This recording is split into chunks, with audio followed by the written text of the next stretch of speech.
It's just hard. That outsider feeling?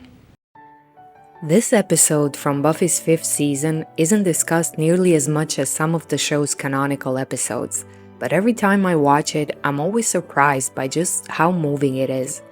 At its center is the beloved Tara Maclay in what I think is an understated and wonderful portrayal of the lasting effects of growing up without a sense of belonging. What makes it especially remarkable is that Buffy tells this story long before we had a common vocabulary for experiences like these. Terms like generational trauma, chosen family, or gaslighting are everywhere now. But Buffy didn't need any of those terms, nor did it require the audience to be familiar with them to deliver such an emotionally precise and insightful portrayal of this experience. The show conveys it purely through storytelling. In this video, I'll also be looking at why introducing a character like Tara into the show made so much sense from a narrative perspective, why Tara's family background fits her character so perfectly, and why this episode speaks so powerfully to people who see their own experiences reflected in Tara. Let's start at the beginning, her introduction to the show.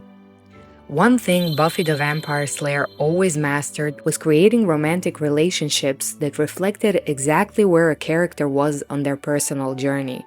In this universe, a romantic partner is always a narrative tool. It reflects where a character is at that moment, but also where they still need to go. For Willow, this meant that during her initial hyper-shy nerdy phase, we saw her pining over Xander, still hung up on her childhood crush on her best friend. As she slowly began to grow out of that phase, she was paired with Oz, and Oz was perfect for her at that stage, and not just because of the ginger thing. Oz had an effortless sense of cool, but he also had the sensitivity and intuition to handle someone as timid as Willow, gently drawing her out of her shell. You have the sweetest smile I've ever seen. So I'm wondering, do the other cookie animals feel sort of ripped? Like, is the hippo going, hey man, where are my pants?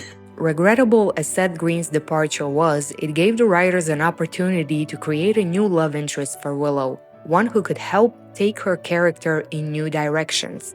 And since we all know where Willow's journey eventually leads, it's fair to assume that after Oz left, Willow's next relationship had to somehow play a role in reshaping how we saw her. If the show wanted us to eventually believe she could become Dark Willow, it had to begin gradually moving her away from the image of the sweet, passive, timid girl we'd known for years. Her next romantic relationship could help shift that perception. Her partner, therefore, needed to be somebody who would push Willow into the opposite role from the one she was usually associated with. For the first time, Willow should become the one who reassures, the one who takes the initiative, who protects, and even leads. In other words, Willow should be the one who comes across as the more confident and self-assured person in the relationship. But wait a second. A love interest who would make this girl seem more alpha? Yeah, right. What kind of character could that be? From her very first appearance, Tara captured the audience's heart. She was incredibly gentle, deeply empathetic, and instantly likable. But she was also profoundly insecure. You could see it in her posture, hear it in her voice, and feel it in her stutter. She's a girl who takes up as little physical and emotional space as possible, always hovering at the edges of the frame. In the episode Real Me, Tara tells Willow she feels like an outsider in the Scooby Gang. And while Willow tries to convince her otherwise, Tara definitely is an outsider, a fact confirmed by the other characters' conversations before her birthday party in Family. Tara's birthday. We're at a loss.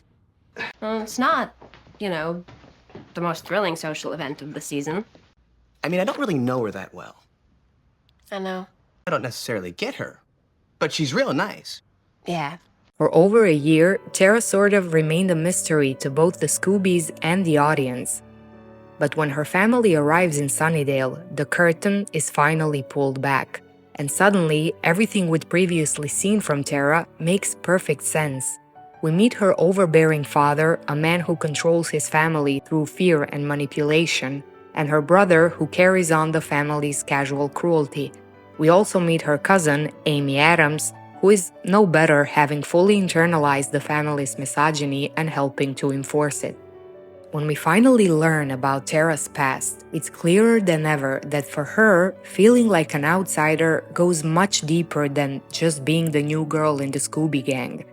Just like people who grow up in big, close-knit families can often develop a natural sense of belonging in the world, Tara displays the kind of insecurity recognizable in people who have always felt like outsiders, even within their own family. These people have spent Tara's entire life convincing her that all the women in their family turn into dangerous, out-of-control demons on their 20th birthday.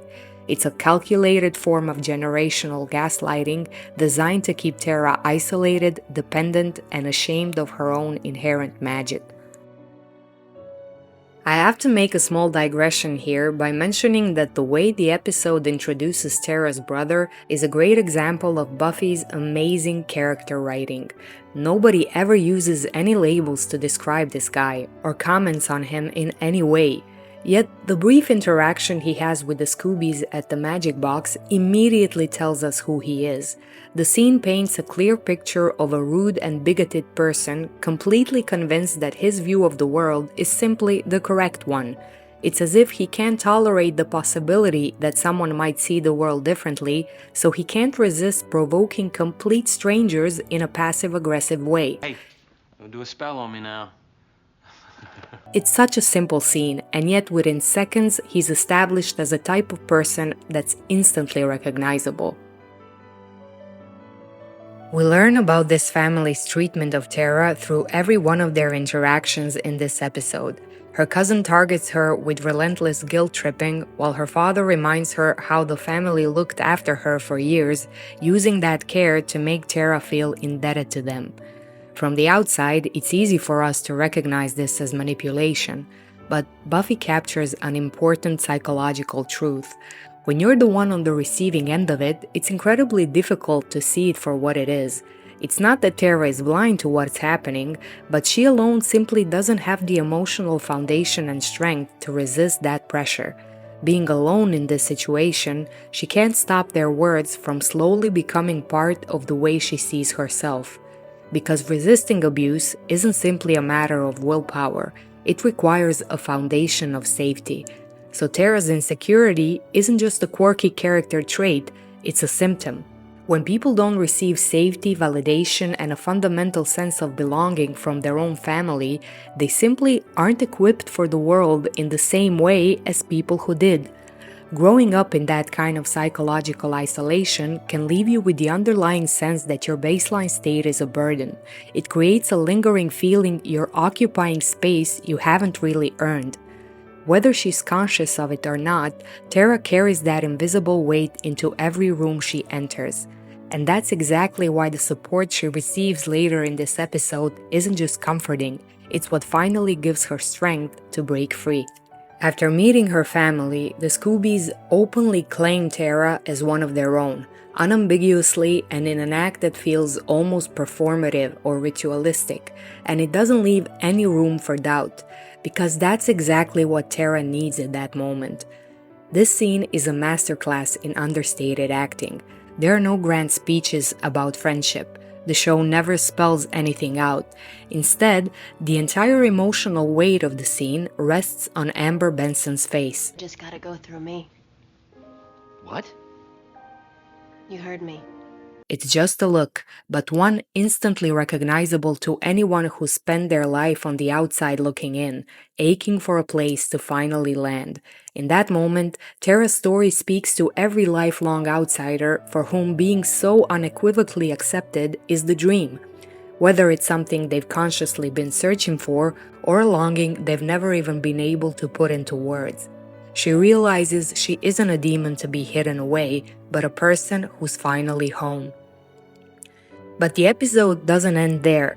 It leaves us with one final moment that, to me, captures another aspect of this story. In the closing scene, as Tara and Willow dance together, Willow tells her, I think about what you grew up with, and then I look at what you are. makes me love you more. When a person comes from a broken or toxic family, their past isn't just something that makes them feel ashamed or different. It's a formative part of who they are that often remains invisible to the people closest to them. And that creates a barrier to genuine connection and true intimacy. How do you explain the upbringing that in one way or the other shaped you into the person that you are to someone who's never experienced it? How do you bridge that gap? As Tolstoy famously wrote, every unhappy family is unhappy in its own way. Living your life burdened with this kind of background can leave you feeling like nobody can ever fully know you. But in this final scene, that gap disappears. Having seen where Tara comes from and what she had to endure, Willow uses what she's just witnessed to tell Tara the most validating thing she could possibly hear. This scene actually always reminds me of an exchange from Harry Potter and the Half-Blood Prince, because the idea behind it is very similar. Dumbledore tells Harry that his ability to love is his greatest advantage over Voldemort. When Harry's skeptical about how useful that really is, Dumbledore replies, "Yes, Harry, you can love, which, given everything that has happened to you, is a great and remarkable thing. You're still too young to understand how unusual you are." What Dumbledore acknowledges here is that Harry's kindness wasn't handed to him by the world around him. It wasn't something he learned from the people who raised him. It survived despite them, and that is something to be proud of. Willow gives Tara the same kind of recognition. Having seen exactly where Tara comes from, she's aware how remarkable it is Tara managed to become the person she did. It's a kind of affirmation that goes beyond acceptance. It's something that can make a person feel truly seen. And since this episode leaves you with such a warm, comforting feeling, let's just leave it at that. Let's not talk about how Willow's later actions mirror the controlling behavior of Tara's biological family. Let's not mention how she'll later get randomly killed by a misogynistic jerk. Just don't think about it. Don't. Don't think about it. And subscribe. And don't think about it. Don't think about it. Don't. Just don't.